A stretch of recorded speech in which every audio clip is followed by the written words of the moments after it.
alors on a vu ici le cas de xaw ma ndax dinañ ci waxtaan ou pas j'ai tout à l'heure écouté la conférence de presse de Thierno Alassane Sall dinañ si ñëw léegi alors Thioune yow it nan nga jàngatee sortie bi nga xam ni Sarr def na ko ak kàddu yu mu yëkkati ci boobule vidéo ba nu convoqué ñaar ñi nga xam ne nag ñoo ay journalistes am et ensuite moom Sarr nekk fële ca Allemagne est-ce que tey jii dina yomb ay poursuites judiciaires dal ci kawam d'après kàddu yi nga xam ni yëkkati na ko naam dikkaat na sax di baalu àq li di sénégalais yi.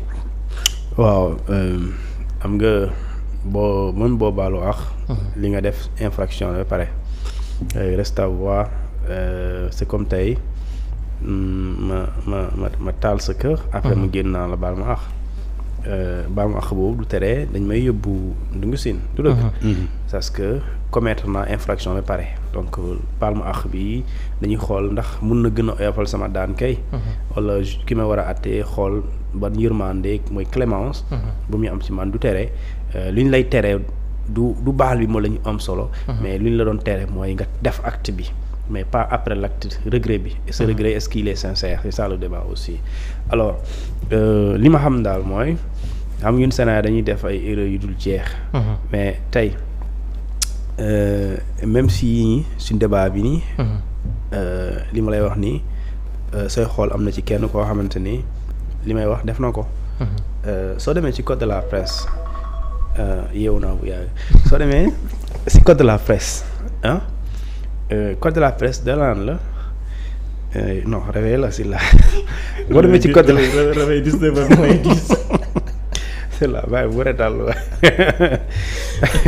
man dama nga ne yeewu naa laa ci pare non yeewu naa yeewu naa réveil bi tënti waaw vraiment 18 heures ngay sonné si la dafa am lu ñuy tuddee ci code de la presse soo demee ci article 222 section bu 1 bi dañu naan la responsabilité pénale des personnes physiques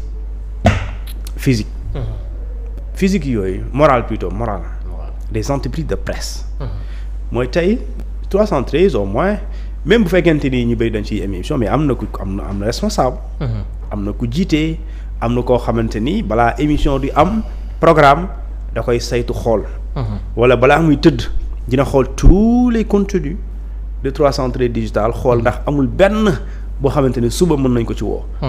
kooku mooy responsable moral bi. léegi ñooñu dañ leen ne yéen da ngeen am responsabilité li daw ci chaîne bi gis nga tey.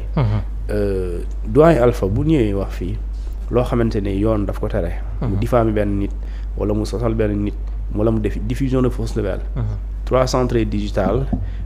est considéré comme l'auteur principal et lui c'est le complice. loolu loo wax xam nga moom moo wax. mais yow mi joxe possibilité. mooy moyen de communication bi. di chaîne bi bu lay topp bu leen di topp yéen. chaîne du nit. donc bu ñu lay wax chaîne ñu ngi bëgg a wax ak responsable moral bi. ki ko jiite ñu ne kooku mooy chaîne bi mooy l'auteur principal le complice mooy ki wax. léegi nag responsabilité média yi mooy buy wax toj nga freiné ko et là tu dégages la responsabilité de la chaîne et même de toi yow mi en tant que présentateur mais soo ko bàyyee mu jàll vous êtes tous dedans yéen ñëpp laa wax yéen a ngi foofu léegi dafa am lu ñu tuddee la responsabilité en cascade foofu la Sarr bi ngay wax foofu lay duggee foofu la responsabilité en cascade mooy foofu si l'article 224 dañ ne bu fekkente ni par exemple tey li nga wax. fait bi jëf bi dañ ko incriminer maanaam bokk na lu ñuy ñaawlu tere ko. d'accord biñ koy wax moom nga bàyyi ko muy wax si boo ko bàyyee mu wax dafay mel ni yow da laa neex. nga bàyyi si parce que boo ko bàyyee mu wax daf la neex wala ànd nga si mooy waral des fois journalistes yi des présents émission ñoo non retire tes propos. soo retire sa propos bu lay topp si yoon ne lay daan. mais soo waxee yow retirer sa propos nga ne Thioune non retire tes propos s'il te plaît ñu avancer. si Thioune refuse de retirer ses propos même soo demee yoon sa yoon nekku si yoonam nekku si yow parce que yow au moins dégager nga ses responsabilités. mais moom il a refusé de dégager les siennes donc moom dafay assumer. et assumation boobu mooy kon am nga ci buñ lay topp dañ lay daan léegi dama lay wax même ñi commentaire fii par exemple des fois ñi commentaire buñ leen toppee yoon. yow borom chaîne bi dañ lay daanaale. bu wax balaa gars yi daw. dama lay wax. ku commentaire wax. dama waxuma ko. article 225 nee na. Lorsque l'infraction résulte du contenu d'un message, virgule, adressé par un internaute du ñoom. du ñoom ñooy commentaire. à travers un service de communication en ligne. 313 est un service de communication en ligne. Absolument. D'accord. Et mis par ce service à la disposition du public. nga mettre en ligne ba pare di ko won ko askan yi. lu noonu ngeen def. mu ne dans un espace de contribution personnelle identifié comme tel. L'éditeur mooy ñoom Bijou. père ak yow. L'administrateur mooy kiy gérer mbir mi. mooy Vito. waaw kon xojal commentaire yi bon yi xojal nen na ainsi que le fournisseur d'accès. mooy ku yore code yi. voit leur responsabilité pénale engagée. comme auteur principal. kon fii moom ñun. fii ku def déet dama lay yóbbu fii kay bu dee loolu la. léegi dama lay wax rek voir. qu'est-ce que victoire leur responsabilité pénale engagée comme auteur principal. sauf s'il est établi qu'il n'avait pas effectivement connaissance du message. mooy donc nit su saagaa fii cuun. su dee xam nga ne mu ngi saaga cuun nga bàyyi yi muy jàllale. yow média bi yow mi war a gérer filtrer message yooyu. yow tu es considéré comme l'auteur principal ki saaga. c'est le complice de l'administrateur. est-ce que comprendre li ma bëgg a wax. comprendre naa wala ñuy wax. waaw loolu la bëgg a wax léegi s'il est établi qu'il n'avait pas effectivement connaissance du message léegi su dee xamuloo ko nag. kooku moom vraiment kenn mënu la toppee loo xamul. léegi ñu ne la avant sa mise en ligne même. parce que nit mën na saaga depuis le début de l'émission mais soo xoolee commentaires yi. Côte d'Ivoire. am na loi bi exiger boo nekkee di émettre diffuser en direct. dafa am nu ñuy toog fii nga xamante ne ñuy tuddee community manager. dañuy xoolee commentaire du seen rôle xam nga lan la. filtrer bloqué. booy saaga dañ koy rocc. waruñ ko bàyyi ci commentaire yi. sinon yoon dañ lay topp. ñun Sénégal loi bi tere na ko mais on fait du n'importe quoi. en direct ngay gis gars yi di menacer di saaga. ça c'est vrai. voilà loolu yéen ñuy saaga bàyyi leen loolu. yoon baa ngi dal seen kaw. donc loolu ñu ne la. bu dee xamuloo ko. sa yoon nekk mais bu dee xam nga ko sa yoon a ngi si. d'accord ñu ne la ils doivent agir. promptement pour retirer ce message. immédiatement lañ la wax promptement amul suba amul xaat. donc doo ko gisee da nga koy génnee. waaw moo toogee fii gis ko di reetaan non koy supprimer moom loolu moom aw ma sax demal ma ñëw aw ma sentiment. léegi nag man moom bu ma gisee ku wax nag si doon commentaire yi moom fii laay toog ni na wol Bijou des fois Samba Ndiaye mais moo am. yaa ngi tooñ de. débat Vito bi moo wax na ko bàyyi noonu. fii de waxul si on est de vite fii daf ne lorsque l'infraction résulte du contenu d'un message adressé par un internaute. L'internaute, donc le commentateur, d'accord, est un internaute qui écrit à partir de son téléphone un texte pour insulter quelqu'un. Insulte boobu nee na la soo ko gisee da nga ko war a retirer. yow mii nekk ci kanamu. écran bi nga retiré soo ko retiré wul bu dee toppaate dafay am.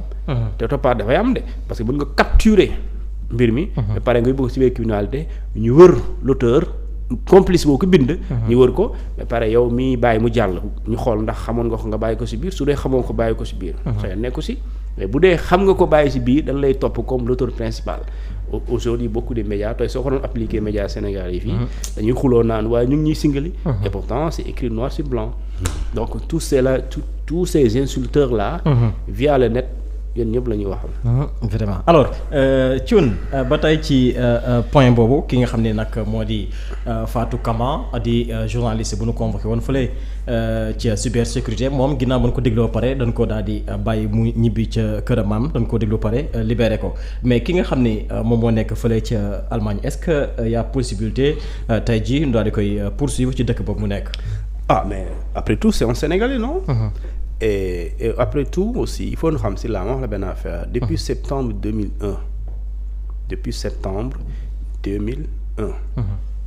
tous les États y compris les États-Unis l'Allemagne la France la Belgique sooy xool tous les attentats terroristes yi gën a métti dëkk yooyu la laal Belgique yàggul France novembre 2013 Charlie Hebdo jaar na fi. Allemagne am na 11 septembre am na ak yeneen réew Angleterre. yaa ngi dégg ñooñu bu 11 septembre amee danoo jël matukaay. di xeex conjointement lu ñu tuddee les actes terroristes. di ko xeex je dis bien parce que tey attentat acte terroriste la. bokk na ci lu ñu tuddee poser bombe. acte terroriste la fitnaal ñëw ci bërëb seet maanaam comme nga dem ci supermarché. bloqué leen ba pare di leen exiger def leen lii walla ñu rey leen. et cetera loolu su sottee ak menace terroriste la su dee am na d'accord acte terroriste la. léegi ñun 2021 précisément juillet. L'État du Sénégal Macky Sall à travers Macky Sall plutôt. dafa def lu ñu tuddee gën a renforcer la lutte contre le terrorisme. renforcer ko moo waraloon tey soo génnee taal yenn taal yi manifestation ñu ne la acte terroriste. waaw pour gars yi la. nga xam nga yaa ngi comprendre voilà loolu la demee woon ça c'était juillet 2021 ñu dem assemblée nationale yokk ko ba pare yaatal ko. pour mën ko soo defee acte bi sax ñu ne ko ci la bokk tey yenn barrage yoon yi nga def ko. ci la bokk nga taal pneu yenn affaires yi nga def ko nga def saccage ñu ne la c'est un acte terroriste. léegi ñu corser aussi les peines léegi nag loolu tout Sénégalais. à l'intérieur comme à l'extérieur mënoo menacer lu ñu tuddee la sécurité intérieure parce que la loi sénégalaise prévoit plutôt lu ñu tuddee les actes d'attentat. et attentat yooyu foofu dafay laal lu ñu tuddee la sûreté de l'État partie bi woowu. on parle de la sûreté de l'État bokk na ci article 80 article 80 chaque jour nit ñi di jooy mais article 80 soo waxee président lu naqari yi ñu topp la. c'est pas ça l'article 80 on est 19h00 su ma ko tuddee tout de suite balaa 22h ñu woo ma. ñu yële ma sama kër. sûreté de l'État ça c'est la sûreté de l'État. maanaam booy xool État dafa fiir ci sûreté. c'est-à-dire que xajowu ko ak kenn même boo koy fooyee balaa nga naan dinaa yeggali ko ñoom ñu jàpp la. parce que duñu xaar ba nga essayer wala ba ngay def donc loolu mooy État loolu la gën a am parce que balaa nga naan sécurité il faut d'abord de la sûreté. donc mënoo ko menacer pare ñu bàyyi la ngay taxawaalu léegi nag tu es un citoyen sénégalais. basé depuis l'Allemagne alors tu menaces de justice sénégalaise alors justice sénégalaise a les moyens d'accord. de poursuivre cette personne-là a les moyens également mu topp ko. parce que Allemagne aussi duñ mës a protéger un Sénégalais qui menace l'État du Sénégal. et surtout quand tu parles d'attentat tu penses que di nga fooyee dinaa def kamikaze. Trump wala dinaa def attentat Macron. dama laaj citoyen américain boobu le jeune là xaw ma lan la. c'est un citoyen américain il a menacé de tuer Biden. il l'a menacé. dinaa la rey balaa muy wax ne dinaa ko rey ñoom ñu rey ko il a juste dit.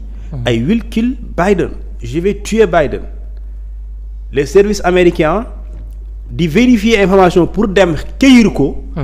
muy ne fi def yëfu dof et pourtant dañ ne woon sax dafa dof mais balaa ñuy xam dof na wala doful moom faat nañ ko parce que dañ ko ne wàccal ñu ne fa di weerante ñu éliminer ko. te pourtant il n'a simplement dafa tenir simplement kaddu donc loolu c'est une menace. une menace doo xaar ba mu exécuté wu. il menace de faire une chose. waaye da ngay anticiper et l'anticipation en état c'est-à-dire en état doit être préventif. c'est-à-dire que kii dafa wax lii balaa nga naan dëgg loolu dëgg essayer mat du mat mais bul xaar ba mu mat ba da ngay xaar ba mu def attentat nga soo ko jàpp.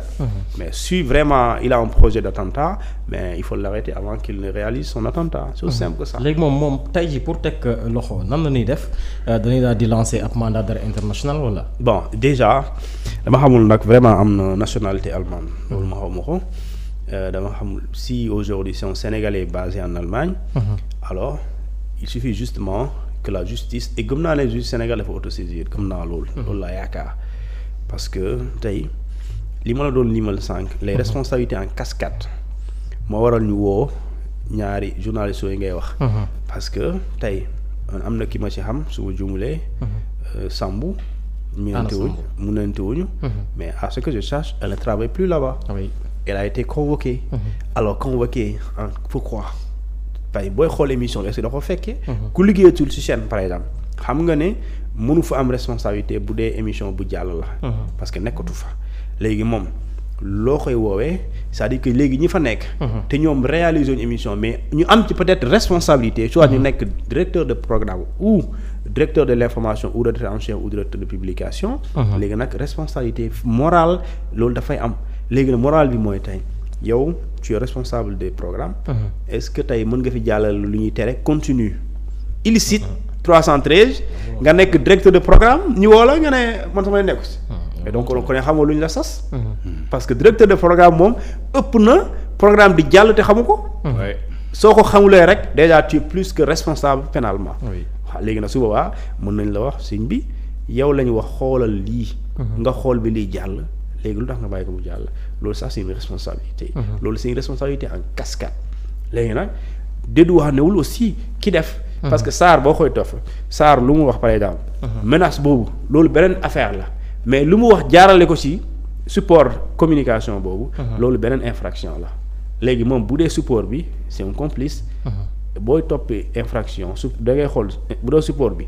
li mu wax ci média bi il est complice de ça. donc propos par exemple mën nañ atteinte à la sûreté de l'État wala menace qui menace la sûreté de l'État mais l'auteur comme ni ko loi presse de la presse waxee. daf ne l'auteur principal. mooy la personne morale et qui def d'accord moom mooy supposé le complice n'est-ce pas si le fait est incriminé léegi nag loolu mu wax moom menace boobu mooy la menacé de def benn attentat soo ko bëggee topp yomb na donc le juge sénégalais nag day décerner justement un mandat d'arrêt international contre lui adressé ko les autorités allemandes expliquer les faits sommairement pour que ñu comprendre et pour def loolu l'ambassade de France plutôt Sénégal am na ambassade Allemagne et j'ai vu depuis quelques jours gars yi di wax bon je sais pas qu'est-ce qu'ils vont activer ou pas mais de toute façon topp nit sénégalais moom foo mën a nekk bu mën nañ la topp et la preuve beaucoup de sénégalais ont été rapatriés pour ces faits mais ba may nationalité moom la doon lu yomb bon loolu sax peut-être ça va faire l'objet d'un débat plus tard parce que Sénégal il faut ñu xool li ñuy tuddee la double nationalité il faut ñu régler ko un double national ne doit pas occuper un poste de directeur un poste de ministre au Sénégal mënu warul nekk parce que su nekkee su wàccee su demee day daw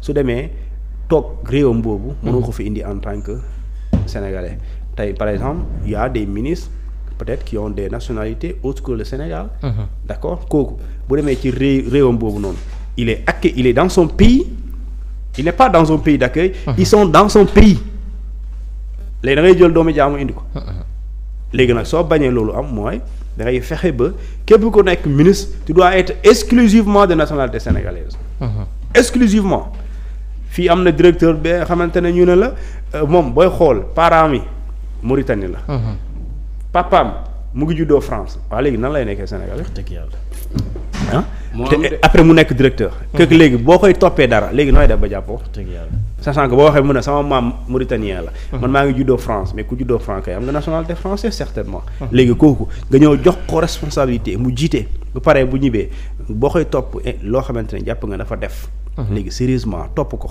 yow nekk jafe-jafe parce que doomu jàmbur la certes il a servi dans ton pays parce qu'il a une nationalité sénégalaise mais il a une nationalité française donc buy paree fii muy dem réewam te buy dem réewam réew boobu da koy protéger c'est comme tey Diomaye du bàyyi sénégalais bi nag n'importe quoi ñu koy rapatrier pour ñu dem tëj ko Amérique du nangu loolu beneen cas la doyen dañuy àddu ci leneen fële ca prison bu Rebeuss ak ki nga xam ne nag moo di Farba Ngom moom mi doon demandé li nga xam ne nag moo di une liberté provisoire ak caution yi nga xam jot na ko daal di